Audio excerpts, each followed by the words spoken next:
여러분 안녕하십니까? 윤석열 검찰총장 당시 검찰의 대리고발 사주 의혹, 시간이 갈수록 의혹의 실타래가 커지면서 엉켜가는 상황, 결국 수사의 칼날이 그 실타래를 자르기 시작했습니다. 공수처가 이번 의혹의 핵심 당사자로 의심받는 손준성 검사와 김웅 의원을 전격 압수수색했습니다. 그리고 고발 사주 의혹의 정점에 있는 윤석열 전 총장을 피의자 신분으로 입건했습니다. 먼저 조국현 기자가 보도합니다. 오늘 오전 손준성 검사의 서울 서초구 집과 대구 고검 사무실에 고위공직자 범죄수사처 검사와 수사관들이 들이닥쳤습니다. 비슷한 시각 국민의힘 김웅 의원의 집과 여의도 의원회관 사무실에서도 강제 수사 절차가 진행됐습니다. 동시다발성 압수수색에 놀란 국민의힘 이준석 대표와 당직자들이 김 의원 사무실로 모여들었고 공수처 관계자들과 고성이 오가기도 했습니다. 대검찰청 수사정보정책관이던 손 검사는 지난해 4월 총선 직전 법률권 정치인과 언론인에 대한 고발장 등을 김웅 의원에게 전달한 혐의를 받고 있습니다. 윤석열 당시 검찰총장의 측근이자 총장을 보좌하는 요직이었던 만큼 대리 고발 사주 의혹의 핵심 인물로 꼽힙니다.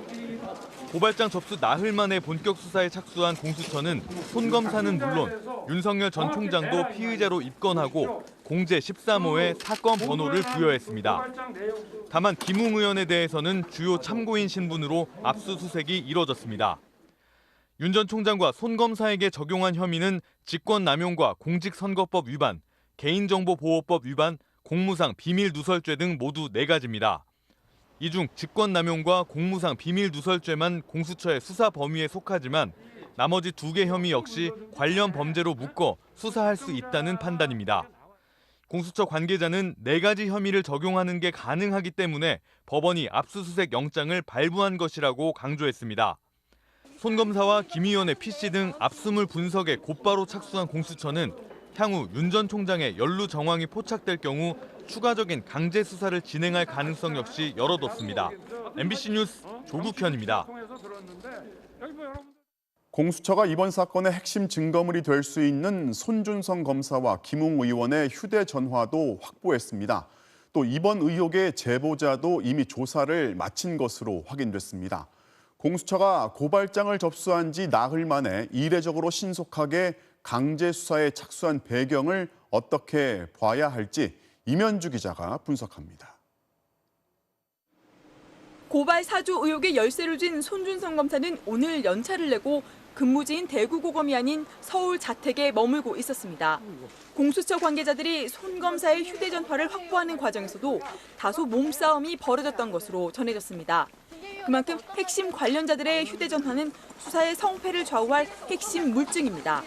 공수처는 김웅 의원의 휴대전화도 압수했습니다. 물론 김 의원의 경우 6개월마다 휴대전화를 바꾼다고 최근 밝혔던 데다 손 검사 역시 고발장 전달 의혹 시점인 작년 4월에도 썼던 단말기인지는 확인되지 않고 있습니다. 하지만 두 사람이 사용 중인 휴대전화는 의혹이 불거진 이후 혐의를 뒷받침할 직간접적 단서가 남아있을 가능성이 높습니다. 공수처 관계자는 사건의 특성상 증거 확보가 시급했다면서 훼손 우려도 있어 서둘러 증거 확보에 나섰다며 신속한 강제 수사 착수 배경을 설명했습니다. 지난해 채널A 강요미수 의혹과 검사 술접대 사건 당시에도 혐의를 받는 검사들이 일제히 휴대전화를 폐기하거나 비밀번호를 제공하지 않아 수사에 큰 차질을 빚기도 했습니다. 공수처는 특히 이번 의혹의 제보자 A씨를 최근 불러 조사하고 휴대전화 등에 담긴 증거 자료들을 제공받은 것으로 MBC 취재 결과 확인됐습니다. A씨는 대검찰청이 진상조사 과정에서 공익신고 요건을 갖췄다고 밝힌 제보자와 같은 인물입니다. 공수처 관계자는 오늘 고발장을 낸 시민단체 대표뿐 아니라 이 사건 최초 제보자에 대한 기초조사도 마쳤다고 밝혔습니다. 대검에 이어 공수처도 제보자를 통한 기본적 사실관계 파악을 마친 만큼 이른바 손준성 보냄이 표기된 고발장 파일 등의 조작 가능성은 희박해진 걸로 보입니다. MBC 뉴스 임현주입니다. 자, 그러면 공수처 연결해서 오늘 압수수색 상황과 윤석열 전 총장 입건의 의미, 또 앞으로 수사가 어떻게 진행될지 살펴보겠습니다. 이재욱 기자. 먼저 압수수색은 마무리가 된 겁니까? 네, 공수처는 오늘 5군데 압수수색에 나섰습니다. 김웅 의원과 손준성 검사의 사무실과 집이 대상지였는데요. 하지만 김 의원의 국회 사무실은 국민의힘 의원들의 반발로 아직 압수수색이 마무리되지 못하고 있습니다. 이번 의혹은 공수처 출범 이후 가장 국민적 관심이 높은 사건이죠. 따라서 담당 부서인 수사 3부는 물론 공수처의 거의 모든 수사 인력이 총동원됐습니다. 김진욱 차장도 오늘 비공개 내부회의에서 중립적이고 독립적인 수사를 지향할 거라고 말해 수사 의지를 강조했습니다. 지금 윤석열 전 총장까지 피의자 신분이 됐단 말이죠. 이걸 어떻게 해석해야 합니까?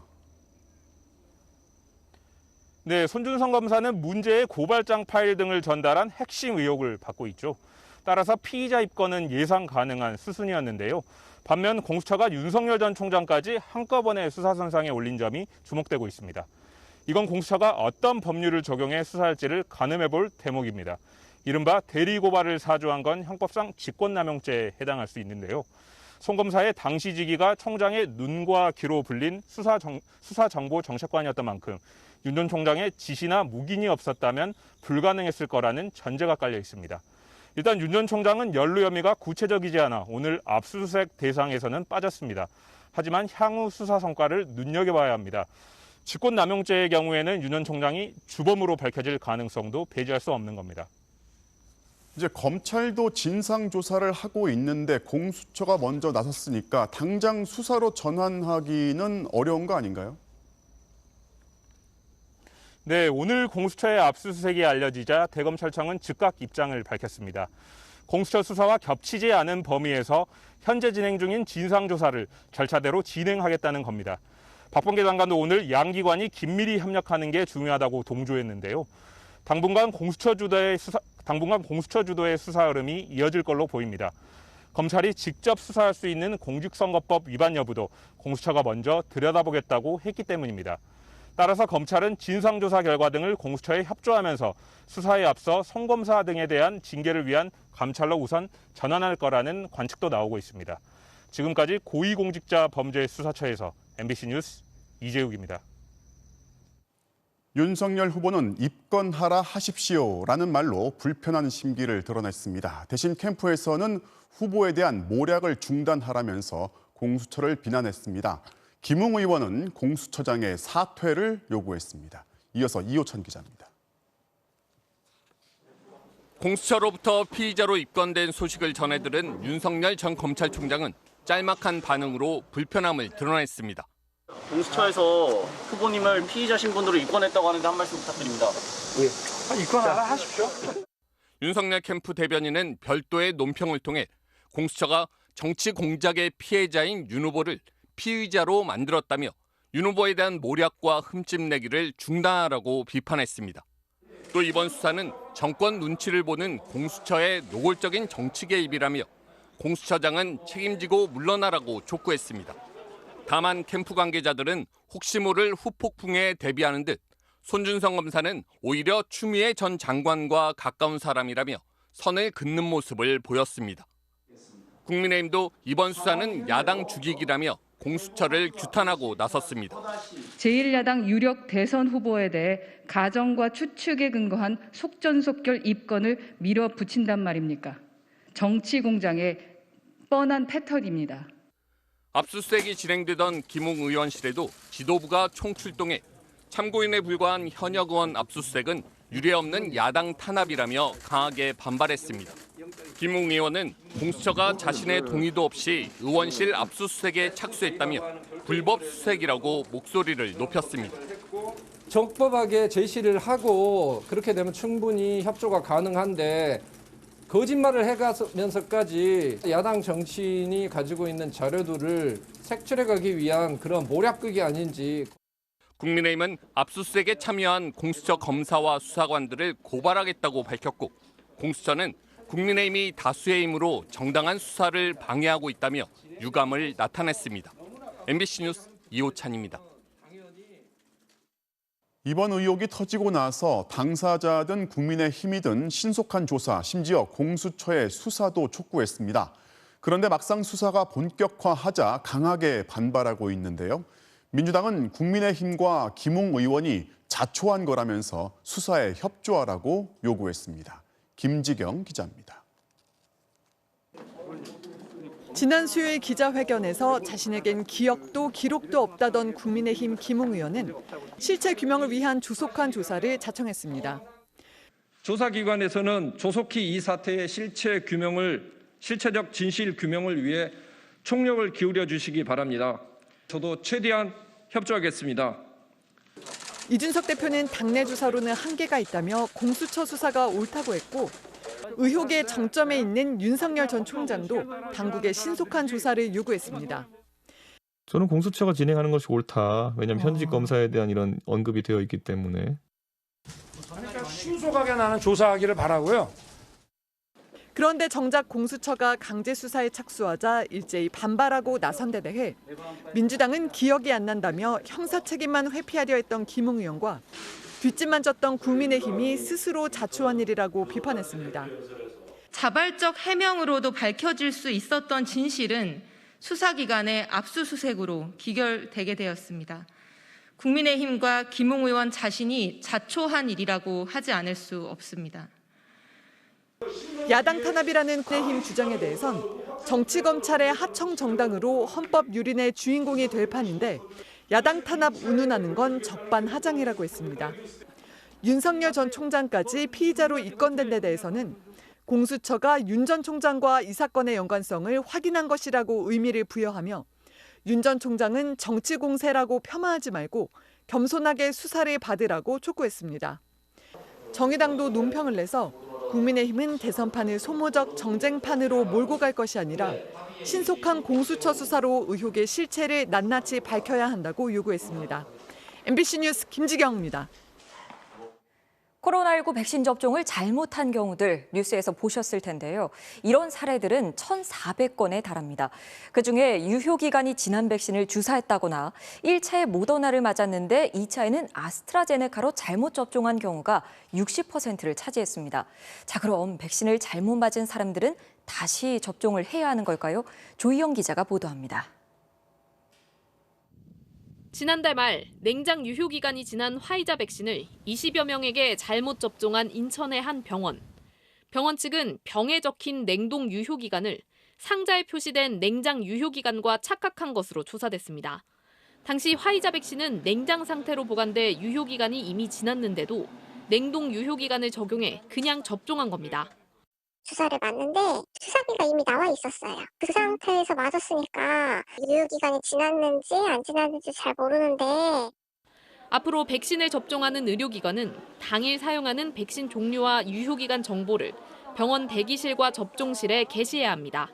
정부는 의료기관으로 백신을 배달할 때 유효기간 안내 스티커를 상자 내부와 측면에도 추가 부착하고 유효기간이 72시간 남은 백신은 전산 시스템을 통해 일선 의료기관에 통보하기로 했습니다. 또한 접종 기관은 유효 기한이 임박한 백신을 개봉 여부와 관계없이 잔여 백신으로 활용할 수 있도록 하였습니다. 유효기간이 지난 백신을 5접종하면 백신별 최소 접종 간격을 준수해 다시 접종해야 합니다. 화이자 모더나 백신의 경우 5접종 이후 최소 접종 간격인 21일과 28일 후에 다시 맞으면 됩니다. 1차 모더나, 2차 아스트라제네카처럼 방역당국이 허용하지 않는 교차 접종을 했어도 재접종을 권고하진 않기로 했습니다. 대신 접종력은 인정됩니다. 이와 함께 정부는 백신 의무화 조치는 검토하지 않고 있다고 밝혔습니다. 또 다음 주 1차 접종률이 미국과 일본을 추월할 가능성이 있다고 예상했습니다. MBC 뉴스 조희영입니다. 요양병원에 계신 어르신들은 대부분 백신 접종이 완료된 상태인데요. 질병관리청이 지난 7, 8월 동안 집단 감염이 발생한 요양병원을 조사했더니 접종을 완료하고도 감염된 비율이 11.5%나 되는 것으로 나타났습니다. 전문가들은 부스터샷이라고 하죠. 백신 추가 접종을 서둘러 준비해야 한다고 말합니다. 박윤수 기자입니다. 울산 남구의 한 요양병원. 입소자 9명 등 병원 안에서만 12명이 확진됐는데 이들 중 6명은 백신 접종 완료자로 조사됐습니다. 거의 이제 중증 와상 환자면서 대부분이 투석 환자예요. 그래서 상당히 위험하죠. 질병관리청이 지난 7월과 8월 집단 감염이 발생한 요양병원 6곳을 분석해보니 입소자와 종사자 1,662명 중 192명이 코로나에 감염됐는데 135명이 접종 완료자였습니다. 접종 완료자의 돌파 감염 비율은 11.5%로 국내 전체 돌파 감염 비율 0.04%보다 287배나 높았습니다. 요양병원 어르신들의 경우 지난 6월까지 2차 접종을 끝냈지만 시간이 지나면서 중화항체 효능이 떨어진 데다 델타 변이까지 확산하면서 돌파 감염이 잇따르고 있는 겁니다. 이 때문에 전문가들은 고령자와 요양병원, 노인시설에 추가 접종, 부스터샷을 서둘러야 한다고 말합니다. 6월 달에 완료됐다고 하지만 그보다 더 일찍 맞은 분들이 계시기 때문에 10월 말이나 11월 초에는 부스터샷 시작. 정부는 접종 완료 후 6개월 뒤에 추가 접종을 실시할 예정입니다. 예방접종 전문위원회에서 기본접종 완료 후 6개월 이후에 실시하는 것으로 이제 공고를 했고 이에 따라서 세부 계획을 수립 중에 있습니다. 이에 따라 지난 4월 화이자 백신 접종을 완료한 75세 이상은 다음 달부터, 아스트라제네카 백신 접종자가 대부분인 요양시설 입소자들은 11월쯤 추가 접종이 시작될 전망입니다. 정부는 일단 백신을 맞으면 돌파 감염이 되더라도 위중증과 사망 예방 효과가 월등히 높다며 고령층의 적극적인 접종을 권고했습니다. MBC 뉴스 박윤수입니다. 수도권의 코로나19 상황은 여전히 심각한데요. 오늘 신규 확진자 수는 1,892명을 기록했습니다. 특히 추석 연휴를 앞두고 있어서 확산세가 더 걱정되는 상황입니다. 정부는 수도권에서 비수도권으로 확산할 것에 대비해 병상 확보 행정 명령을 내렸습니다. 김아영 기자입니다. 추석 대목을 앞두고 집단 감염이 발생한 서울 송파구 가락시장.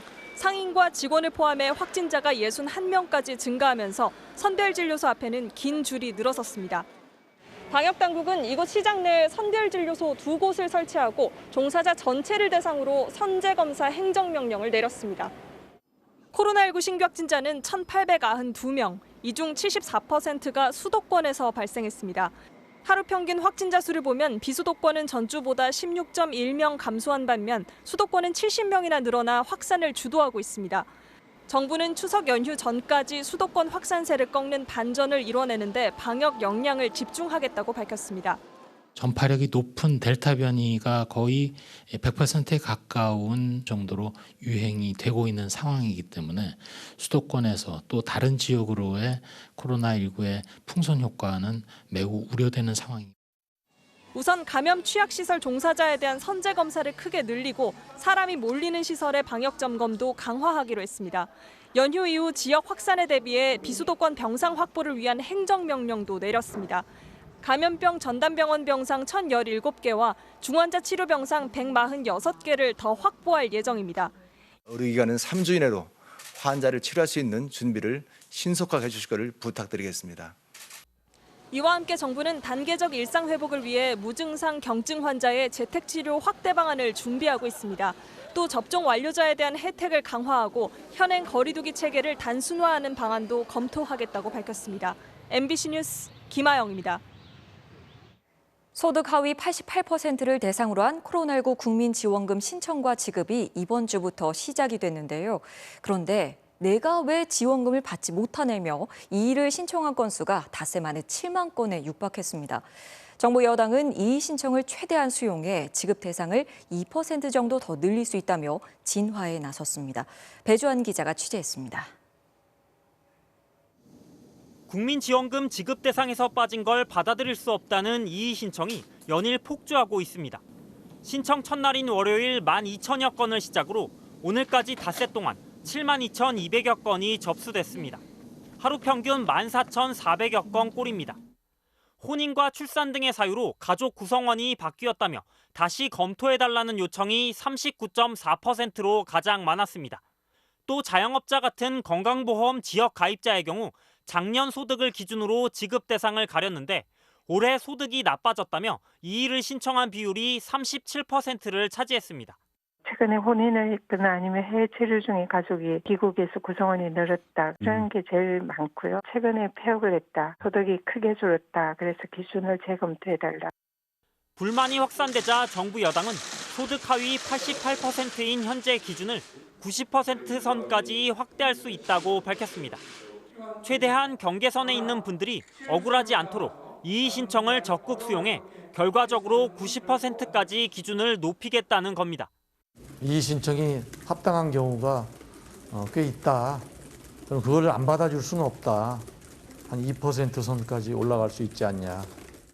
이럴 경우 추가로 필요한 재원은 약 3천억 원 정도인데 이 같은 조치로 불만이 완전히 가라앉을지는 미지수입니다.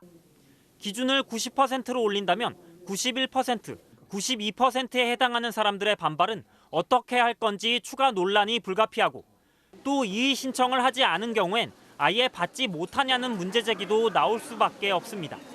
MBC 뉴스 배주환입니다. 코로나로 큰 피해를 입은 자영업자들은 끝나지 않는 코로나 상황에 출구가 보이지 않는 어려움에 놓여 있습니다. 그나마 대출로 버티는 분들이 많으실 텐데요. 자영업자를 상대로 한 대출 만기가 연장될 것으로 보입니다. 코로나로 인한 대출 만기 연장은 이번이 3번째인데요. 이미 한계에 이른 자영업자들에 대한 좀 더 실질적인 대책이 필요한 때입니다. 김세로 기자입니다. 어제 새벽 올림픽대로에 길게 늘어선 행렬. 일방적인 희생을 강요당하고 있다는 자영업자들이 자동차를 끌고 시위에 나섰습니다. 이들 자영업자를 포함한 소상공인들이 은행에서 빌린 돈은 현재 831조 원입니다. 코로나 전인 지난해 3월에 비해 18%가 증가했습니다. 급격한 증가 추세를 보인 건 그만큼 자영업자들의 생활이 어려웠기 때문입니다. 신임 고승범 금융위원장은 오늘 5대 금융지주 회장들과 만났습니다. 일단은 이들 자영업자들의 대출 만기를 반년 더 늘리는 방향으로 가닥을 잡았습니다. 만약에 이자 상환 유예 부분도 연장이 된다면 연착륙 방안까지 포함해서 종합적으로 검토를 해보도록 하겠습니다. 세부 방안은 다음 주 발표할 예정인데 대출 금리는 기존 그대로 적용하고 연장된 기간에 대한 이자는 추가로 붙이지 않을 방침입니다. 지금 이자하고 원리금 변동변화 상환을 하고 있지만 조금만 더 그거를 이해해 준다면 영세자의 상인들이나 자영업자들한테는 굉장히 큰 코로나와 함께 벌써 3번째 만기 연장입니다. 빌린 돈을 갚아야 하는 시점은 연장됐지만 계속 미루기만 하는 것도 한계에 왔습니다. 금융권에 빚을 낸 자영업자의 11%, 약 27만 명은 이미 돈을 갚을 능력이 없는 상태입니다. 코로나 재확산에 따른 현재의 방역 기조가 계속되는 한 출구가 보이지 않는다는 자영업자, 문을 닫는 가게가 더 늘어날 거란 말이기도 합니다. 아예 대출 상환 능력이 없는 경우에는 실질적인 재정 지원을 통해서 이분들이 문제가 생기지 않도록 관리해 나가는 것도 필요하고요. 한편 고승범 위원장은 실수요자가 많은 전세 대출에 대한 추가 규제는 정해진 바가 없다고 선을 그었습니다. MBC 뉴스 김세로입니다. 민주당의 대선 경선은 이번 일요일 선거인단 64만 명의 투표 결과가 발표되는 만큼 중대한 분기점입니다. 그만큼 후보들의 행보는 빨라지고 목소리도 높아지고 있습니다. 이학수 기자입니다. 홍대 근처의 한 식당에서 소상공인들과 만난 이재명 후보. 끌어다 쓸 수 있는 거 다 끌어다 썼습니다. 이러다 정말 길거리에 나왔겠다는 걱정에 잠을 이루지 못합니다. 이 후보는 피해를 입은 소상공인들에게 임대료, 인건비 같은 고정비용까지 보전하는 프로그램을 검토하겠다고 밝혔습니다. 또 플랫폼 기업들의 갑질을 막기 위해 소상공인들의 단체 결성권과 협상권 보장은 물론 징벌적 배상제 도입 필요성도 언급했습니다. 지역화폐 확대를 공약하면서 동시에 관련 예산을 줄인 기획재정부를 강도 높게 비판했습니다. 이 나라가 정말 기재부 겁니까? 이러시면 안 됩니다. 기재부 장관님, 이러지 마세요. 사흘째 호남을 누빈 이낙연 후보는 예정에 없던 기자회견을 열고 윤석열 검찰의 고발 사주 의혹에 대한 특검과 국정조사를 촉구했습니다. 윤 전 총장은 적폐청산 수사로 국민의 신뢰를 얻었습니다. 의혹이 사실이라면 적폐가 적폐를 수사했던 꼴이 됩니다. 자신의 의원직 사퇴 문제를 경선 이후에 논의하겠다는 당 지도부를 향해선 진정성을 훼손하지 말라며 조속한 처리를 요구했습니다. 3위를 다투는 정세균 추미애 후보는 야권 홍준표 후보의 상승세를 언급하며 자신이 대안이라고 주장했습니다. 이재명 후보로도 홍준표 후보를 이기기 힘들다는 것입니다. 제 덕을 톡톡히 보고 계시는 것 같은데, 네. 저한테 감사 전화 한 통은 해야 되지 않을까요? 민주당은 이번 주말 대구, 경북과 강원도에서 경선을 치르는데 특히 일요일 공개되는 1차 선거인단 투표 결과가 경선 초반 흐름에 결정적 변수가 될 전망입니다. MBC 뉴스 이학수입니다. 국민의힘은 이틀째 국민 면접을 치렀는데 윤석열 후보는 고발장 전달이 확인되면 사과할 수 있다는 입장을 밝혔습니다. 홍준표 후보는 윤 후보를 향해서 어처구니 없다는 반응을 보였습니다. 최경재 기자입니다. 윤석열 후보에 대한 면접 질문들은 고발 사주 의혹에 집중됐습니다. 손준성 검사하고 김웅 의원 사이에 뭔가가 오간 것은 좀 사실로 보이거든요. 그래서 자기들끼리 동기니까 저는 뭐 전화 통화도 할 수 있고. 만약 검찰과 국민의힘 사이 고발장이 오간 게 확인되면 어떡할 거냐는 질문에 윤 후보는 그럼 사과하겠다고 했습니다. 확인이 된다 그러면은 총장으로서 그런 것을 제대로 살피지 못한 부분에 대해서는 제가 뭐 국민들한테 사과할 수 있겠지만 고발 사주를 지시한 것까지 확인되면 후보직을 사퇴할 거냐는 질문에 대해선 그런 지시를 한 적이 없다며 답변을 피했습니다. 하태경 후보는 자신의 이른바 상시해고 공약을 비판한 면접관과 설전을 벌이기도 했습니다. 고용의 안정성을 오히려 떨어뜨려야지 뭐 고용이 늘어난다 뭐 이렇게 말씀하니까 정말 지금 제가 황당한데요. 올드 좌파의 낡은 그래서 많이 벗어났는데 특히 노동 문제만 아직도 못 빠져나오는 것 같아요.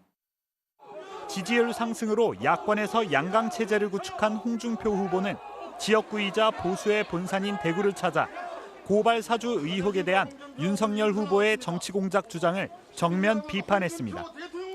그 자료를 주는데 검찰총장이 양해를 했느냐? 그게 팩트예요. 그 팩트만 가리면 될 걸. 광주에서 조선대 학생들과 만난 유승민 후보는 홍 후보가 윤 후보를 따라잡은 걸 예견했다고 지적하면서 그래도 결국 최종 후보는 3명 중 자신이 될 거라며 호남 중도층 민심에 호소했습니다. MBC 뉴스 최경재입니다. 네이버, 쿠팡 같은 거대 IT 기업을 규제해야 한다는 목소리가 갈수록 커지고 있습니다. 이번에는 검색 알고리즘입니다. 자사에 유리하도록 이 알고리즘을 조작했다는 의혹을 두고 공정거래위원회가 엄정 대응 의지를 밝혔습니다. 오혜정 기자가 보도합니다. 카카오티 택시 호출. 일반 택시가 근처에 있어도 멀리 있는 카카오 택시를 먼저 배차한다는 신고가 접수돼 현재 공정위 조사 중입니다. 쿠팡 앱에서 생수라고 검색하면 탐사수가 가장 먼저 올라옵니다. 탐사수는 쿠팡 자체의 브랜드입니다. 휴지를 검색해도 제일 눈에 잘 띄는 윗면에 쿠팡 제품 2개가 배치돼 있습니다.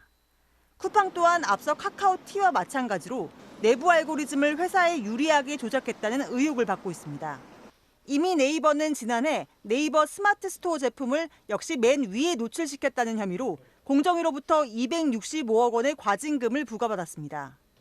오늘 공정위가 주최한 토론회에서 김재신 부위원장은 플랫폼 사업자들이 검색 노출 방식을 조정하는 행위를 집중 감시하겠다고 했습니다. 조성우 공정위원장도 온라인 플랫폼에 대한 우려가 커진다며 빅테크 감시 강화 방침을 밝혔습니다. 최근 금융당국에 이어 공정위의 칼끝도 빅테크 온라인 플랫폼 기업을 겨냥하고 있습니다.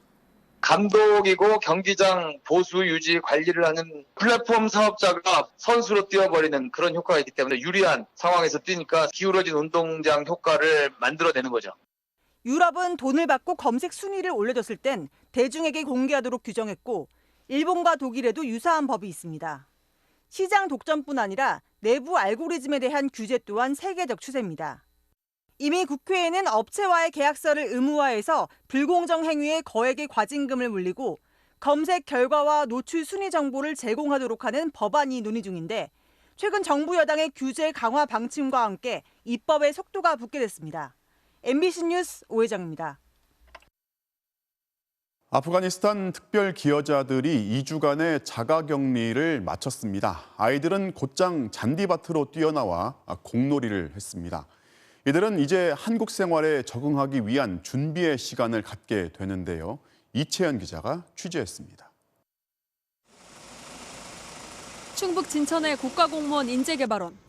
곳곳에 빨래가 널려 있고 한 가족은 베란다에 나와 청소도 하고 바람을 쐐니다. 지난달 말 입국한 아프간 특별기여자들은 마지막 PCR 검사에서 전원 음성이 나오면서 2주간의 자가격리를 끝냈습니다.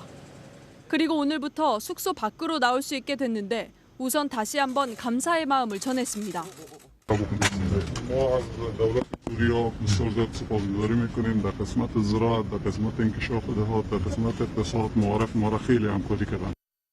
건물 안에서 다른 층으로 이동할 수 있고 하루 1시간 운동장 산책도 할 수 있습니다. 앞으로 6주 동안 이곳에 머물며 한국어와 우리 문화교육, 심리상담을 받게 되는데 미성년자가 전체의 61%를 차지하는 만큼 놀이, 체험 프로그램들도 진행됩니다. 전국에서 기부의 뜻도 이어지면서 지금까지 4억 원 넘는 성금과 물품들이 모였습니다. 저희 나라도 옛날에 도움을 받았던 입장으로서 많이 도와줘야 된다고 생각을 하고 의료나 주거시설 같은 걸 많이 해줬으면 좋겠어요. 이들은 다음 달 말 제3의 지역으로 이동해 4개월 동안 정착교육과 취업 지원도 받게 됩니다. 지금 현재 몇 군데 장소를 물색 중인데요. 여러 가지 교육 프로그램이나 이런 거를 이수할 곳으로 아마 이전을 하게 될 겁니다. 정부는 의료진, 교수 등 전문 인력이 많은 만큼 전문성을 살리는 방안을 고려할 계획입니다. MBC 뉴스 이채연입니다. 일본의 스가 총리가 얼마 전 차기 총리에 도전하지 않겠다는 입장을 밝혔죠. 스가 이후는 누가 될지 현재 3파전으로 압축됐습니다. 누가 유력한지 또 한일 관계에는 어떤 영향을 미칠지 도쿄에서 고현승 특파원이 분석합니다. 오늘 출마를 선언한 고노다로 행정개혁상은 일본군 위안부 문제를 사죄한 고노다마를 발표했던 고노 요헤이의 아들이지만 한국 대사에게 무례를 저지른 인물로 알려져 있습니다. ちょっと待ってください。韓国側の提案は全く受け入れられるものでない。 아베 정권에서 외무상과 방위상을 지냈고 돌파력을 인정받아 스가 정권에서 백신 담당상까지 맡았으며 현재 여론 지지율이 가장 높습니다. 改革というのは新しい価値を生み出していく、世の中を便利にする、それがこれからの改革です。 가장 먼저 출사표를 던진 기시다 자민당 정조 회장은 2015년 한일 위안부 합의 당시 외무상을 지낸 인물입니다. 한때 아베 전 총리의 후계자로 꼽혔으며 당내 비둘기파인 기시다파 수장으로 고른 지지를 받고 있지만 여론 지지율은 3위로 높지 않습니다.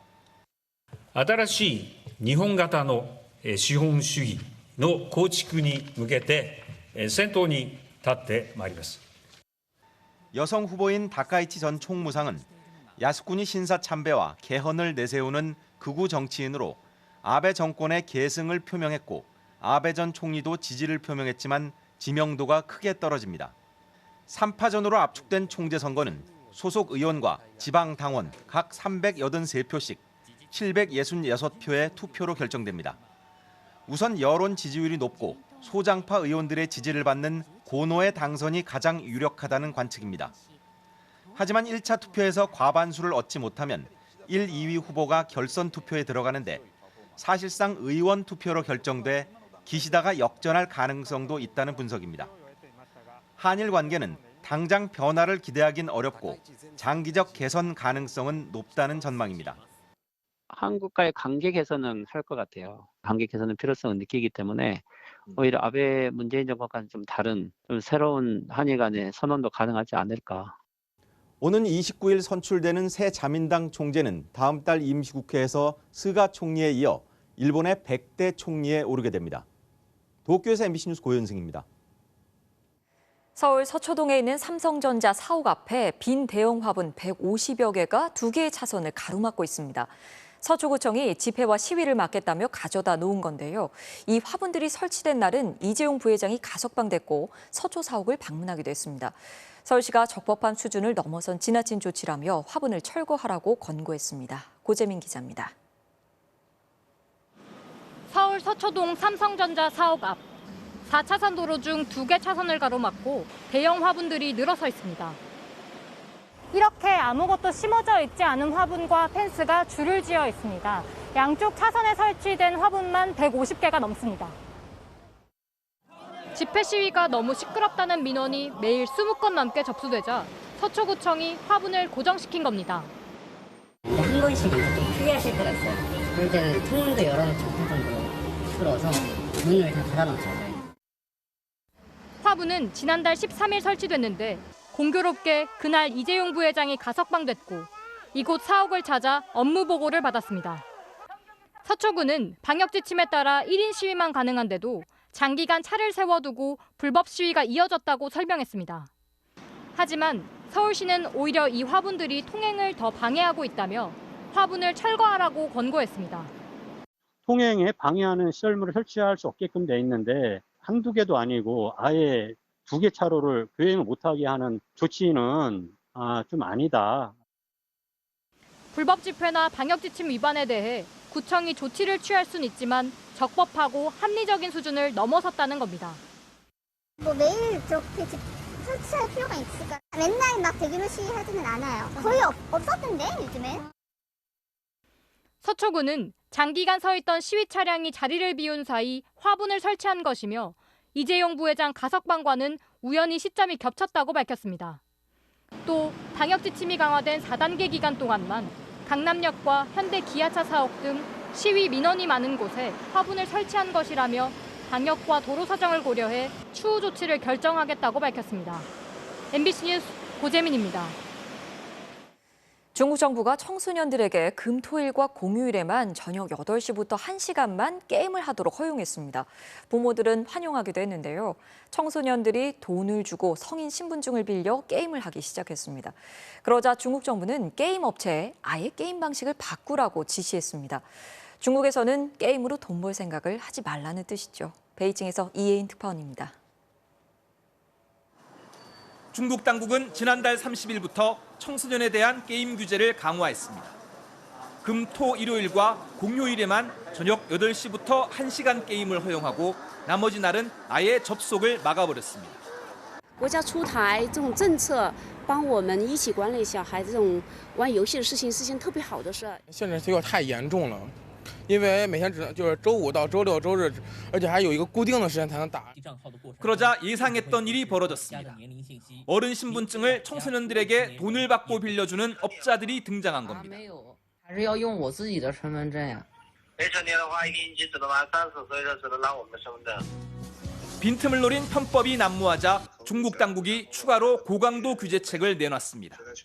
텐센트 등 주요 게임 업체를 불러 성인 계정을 이용해 미성년자들이 게임을 하는 것을 막을 방법을 마련하라고 요구한 겁니다. 과도한 유료 결제 시스템과 중독을 유도하는 게임 방식도 바꾸라고 지시했습니다. 사실상 게임을 통해 돈을 벌 생각을 하지 말라는 겁니다. 여기에다 당분간은 신규 게임 서비스를 허용하지 않겠다는 극약 처방까지 내놓은 것으로 알려졌습니다. 对此，昨晚腾讯公司表示将认真学习约谈精神。 계속되는 고강도 추가 규제에 사드 보복에 따른 한한령으로 이미 어려움을 겪고 있는 우리 게임 업체의 피해가 더 커질 거란 우려가 나옵니다. 베이징에서 MBC 뉴스 이혜인입니다. 추석 명절을 앞두고 수요가 급증하는 축산물을 중심으로 원산지 속임 사례가 또 기승입니다. 특히 코로나19로 비대면 온라인 판매나 간편식에 대한 선호가 늘면서 관련 원산지 표시 위반도 증가하고 있습니다. 김윤미 기자가 원산지 단속 현장에 동행해봤습니다. SNS에 소개된 대전의 한 정육점입니다.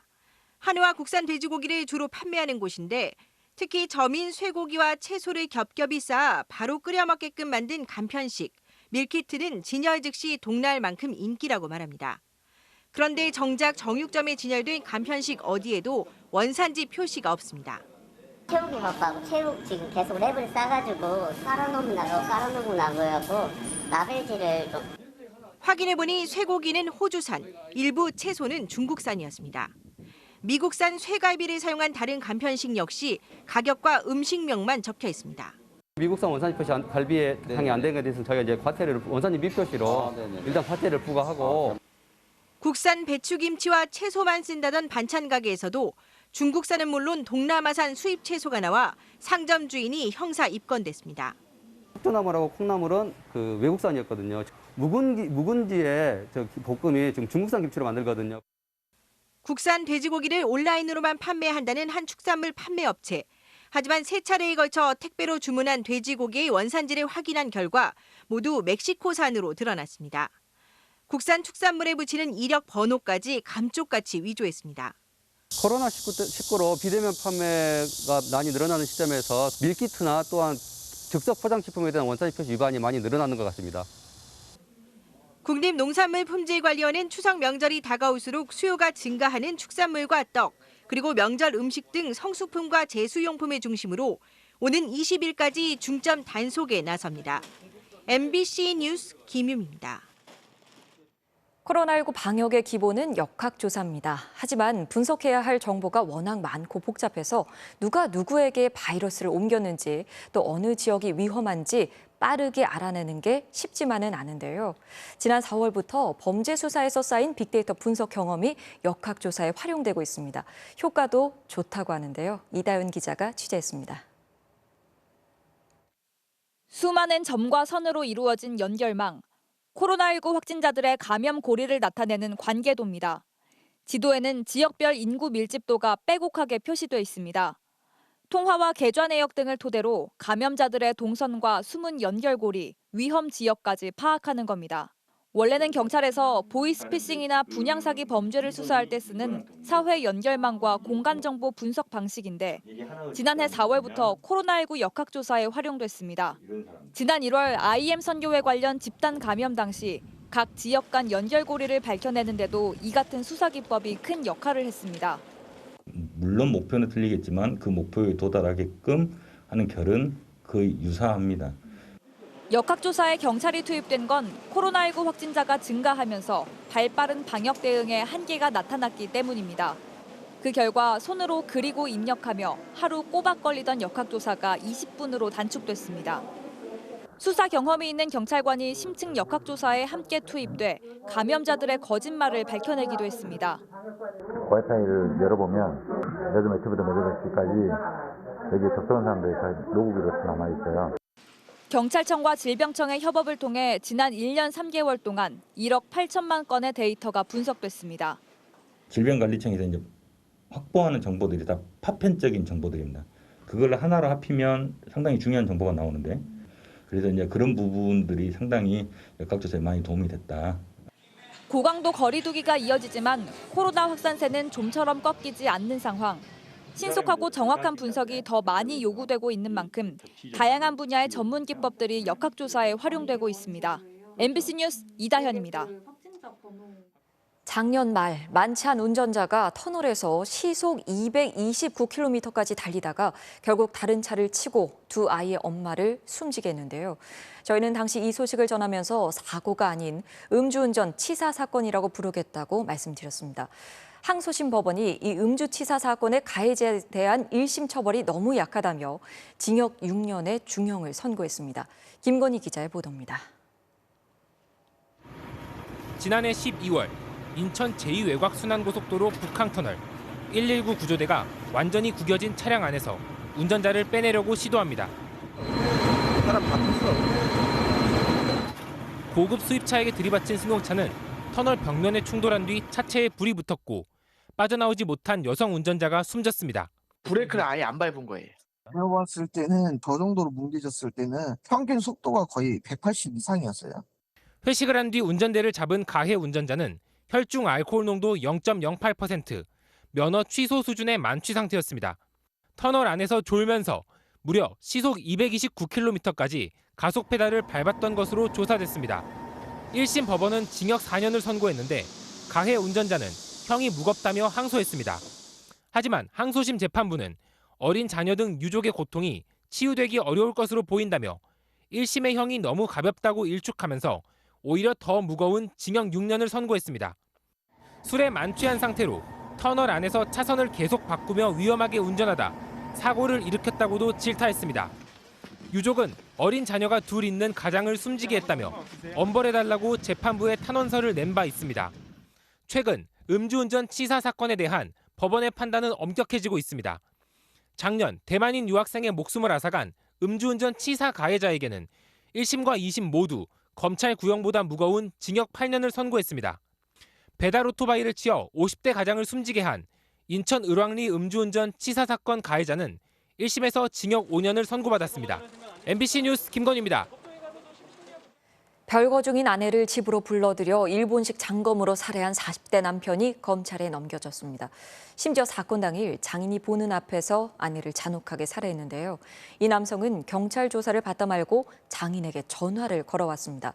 저희가 취재한 음성 파일에는 자신을 좀 말리지 그랬냐는 남성의 목소리가 담겨 있습니다. 홍희표 기자입니다. 지난 3일 오후 집안에서 일본식 장검으로 아내를 살해한 혐의로 체포된 49살 장모 씨. 하루 뒤 경찰 조사를 받던 도중 딸을 잃은 아버지에게 버젓이 전화를 걸어왔습니다. 조사 중이라서 전화를 못 받았네. 죄송합니다. 올 줄도 몰랐고요. 5월부터 별거 중이던 아내는 아이들 겨울옷을 챙기러 집을 찾아갔다 변을 당했습니다. 아버지는 남편이 무섭다는 딸과 동행했다가 눈앞에서 처참하게 딸을 잃었습니다. 눈이 뒤집혔나 봐요. 몰라요 나는. 아버님들 보셔서 아시잖아요. 왜 아버님이 저를 좀 뜯어 말리지 그러셨어요. 유족들은 장 씨가 오래전부터 아내를 감시했고 일본식 장검으로 협박했다고 말했습니다. 항시 감시를 당하고 차에도 녹음을 해놓고 집안에도 녹음을 해놓고 말다툼을 하면은 항시 칼로 위협하는 거예요. 별거 이후에도 자꾸 찾아와 경찰을 불렀지만 장 씨는 자녀를 보러 왔다고 둘러댔다고 합니다. 접근 금지도 신청했지만 법원의 심사가 한 달 넘게 걸리면서 소용이 없었습니다. 경찰에도 신고했어요. 집에 많이 찾아왔고 누나가 이제 무서워서 저희 집을 나갔어요. 범행 일주일 만에 경찰은 장 씨를 살인 등의 혐의로 검찰에 송치했습니다. 그저 소장용이라고 신고한 일본식 장검을 범죄에 쓴 혐의도 함께 적용했습니다. 이전에 아내 때리거나 협박한 적 있습니까? 유족에게 할 말 없으세요? 집에 장검은 왜 있었던 거예요? 상습적인 가정폭력이 있었는지에 대해선 추가로 조사를 벌이기로 했습니다. 유족들은 평소 아내를 살해할 거라 말해왔던 장 씨가 계획적으로 범행을 저지른 것이라며 엄하게 처벌해달라고 호소했습니다. 아빠로서 딸을 지켜주지 못하고 내가 죽었어야 되는데 내가 죽고 딸이 살았어야 되는데. MBC 뉴스 홍표입니다. 서울의 한 고층 아파트에서 외벽 유리창을 청소하던 20대 청년 노동자가 20층 높이에서 떨어져 숨지는 사고가 있었습니다. 현장에는 고인을 추모하는 쪽지들이 있는데요. 찌그러진 안전모 속에는 이렇게 억울하게 돌아가시는 분이 앞으로 없었으면 좋겠다는 쪽지가 놓여 있습니다. 김지인 기자가 현장에 다녀왔습니다. 바닥에 놓인 꽃다발과 찌그러진 하얀 안전모. 안전모 안에는 아저씨 안녕하세요로 시작하는 쪽지 한 장이 놓여 있습니다. 지난 8일 아파트 외벽 유리창 청소를 하던 20대 노동자가 떨어져 인근 병원으로 옮겨졌지만 끝내 숨졌습니다. 20층 높이에서 떨어져 숨진 노동자가 추락한 자리엔 끊어진 밧줄과 작업 용구들이 남았습니다. 사고 당시 몸을 지탱했던 건 밧줄 하나뿐. 보조 밧줄도 제대로 연결하지 않았습니다. 사람한테 나와보니까 사람이 떨어졌더라고. 유리 닦았어요. 옛날에는 이거 아파트 외벽을 닦았고. 아파트 주민이 남긴 안전모 속 쪽지. 딱 한 번만 줄을 묶을 수는 없었을지 안타까워하며 어른이 되면 억울하게 돌아가시는 분 없도록 꼭 바꿀게요. 그곳에선 제발 행복하게 살아주세요라고 적혔습니다. 뒷면에도 아저씨 미안해요라는 글이 있었습니다. 참 어렵고 힘든 일이고 뭐 고수익이라서 또 힘드신 분들이 또 하게 되는 그런 일이기도 하고 그런데 저 이제 명절도 돌아오는데 정말 안타깝죠. 한 인터넷 사이트에는 숨진 청년이 자신의 제자인 것 같다며 마지막 나눈 SNS 대화가 공유됐습니다. 근황을 묻는 질문에 밧줄에 매달린 사진과 함께 돈 벌고 있다는 답장이 남아 있었습니다. 글쓴이는 예의 바른 청년이었고 원래 하던 일을 코로나 때문에 못하게 되자 군대 가기 전까지 돈을 벌고 있었다고 전했습니다. 어제나 서울 공덕역 환풍구에서도 미세먼지 집진기 작업을 하던 20대 노동자가 10m 아래로 떨어져 숨졌고 오늘 경기도 이천 물류창고 공사장에서도 중국 국적 20대 노동자가 옥상에서 떨어져 숨졌습니다. MBC 뉴스 김지인입니다.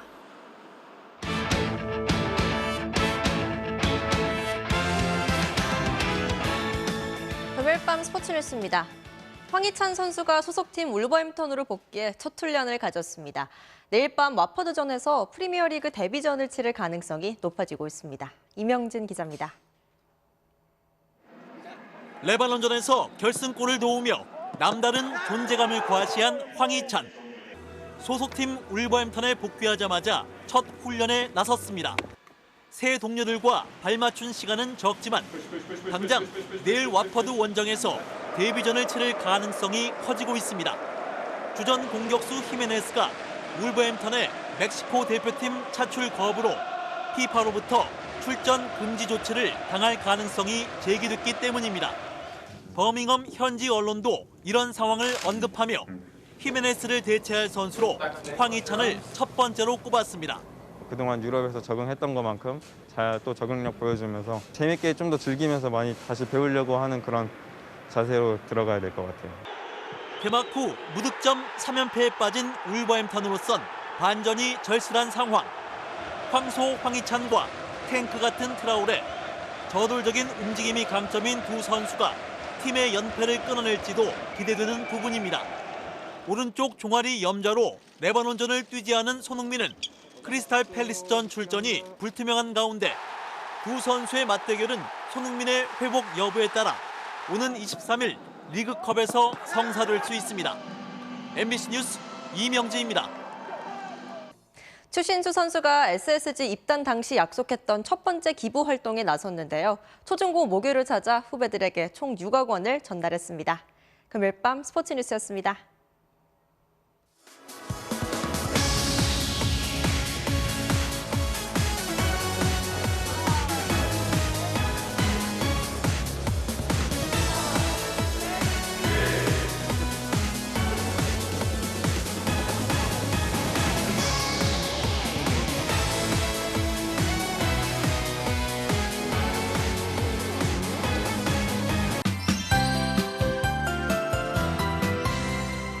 낮에 햇살이 가득 쏟아지던 내륙과 달리 남해안 지방은 비구름이 머물고 있습니다. 이번 주말 동안 제주도를 제외하고는 쾌청한 하늘을 볼 수 있겠고요. 제주도는 내일 낮까지 최고 60mm가량의 비가 더 오다 그치겠습니다. 또 요즘 낮에는 꽤 덥게 느껴지시죠. 주말 동안에도 햇살이 강하게 내리쬐면서 내일 서울의 낮 최고 기온은 29도, 다음 주 월요일에는 30도까지 오르는 등 평년 기온을 웃도는 더위가 계속되겠습니다. 한편 14호 태풍 찬투는 매우 강한 세력을 유지한 채 필리핀 마닐라 북동쪽 부근 바다에서 북상 중입니다. 태풍 정보가 새롭게 나올 때마다 진로가 조금씩 바뀔 정도로 유동성이 무척 큰데요.